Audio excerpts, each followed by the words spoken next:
Tasty prawns gravy curry ఎలా చేద్దామో తెలుసుకుందామా. ముందుగా ప్రాన్స్ని క్లీన్ చేసుకొని పసుపు, ఉప్పు అండ్ అల్లం వెల్లుల్లి పేస్ట్ వేసి పక్కన పెట్టుకుందాం.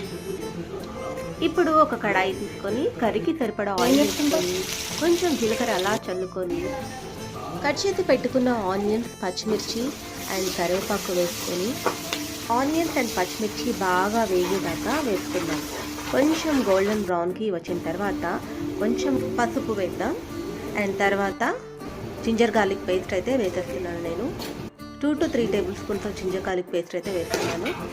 ఇప్పుడు ప్రాన్స్ వేసి ఒక 15 మినిట్స్ ఆయిల్లో బాగా వేగిన తర్వాత టొమాటోస్ వేసి బాగా మగ్గనిద్దాము.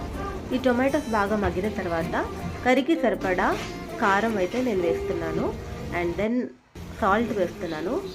సాల్ట్ కూడా వేసి బాగా కలిపిన తర్వాత దీనికోసం మసాలా ప్రిపేర్ చేసుకున్నాం మనం.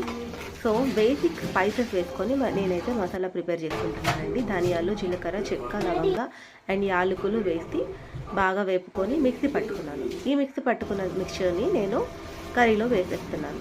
సో కొంచెం మసాలా ఎక్కువగా ఉంటే కర్రీ బాగుంటుందండి. ప్రాన్స్ కూడా చాలా బాగుంటుంది టేస్ట్. అండ్ దెన్ అది మొత్తం కలుపుకున్న తర్వాత కొత్తిమీర లాస్ట్లో వేసి గార్నిష్ చేస్తున్నాను. మంచి స్మెల్ అయితే వస్తుందండి. మంచిగా ఉడికిపోయింది కర్రీ మొత్తం. ఆయిల్ కూడా పైకి తేలుతుంది. ఆయిల్ పైకి తేలే వరకు ఉంచుకోవాలండి. అప్పుడు కర్రీ చాలా బాగుంటుంది. సో ఇది ఒక సర్వింగ్ బౌల్లోకి తీసుకొని మా పిల్లలకైతే దీన్ని పెట్టేస్తానండి. వాళ్ళ ఎక్స్ప్రెషన్ ఎలా ఉంటుందో చూద్దాము. ఓకేనా?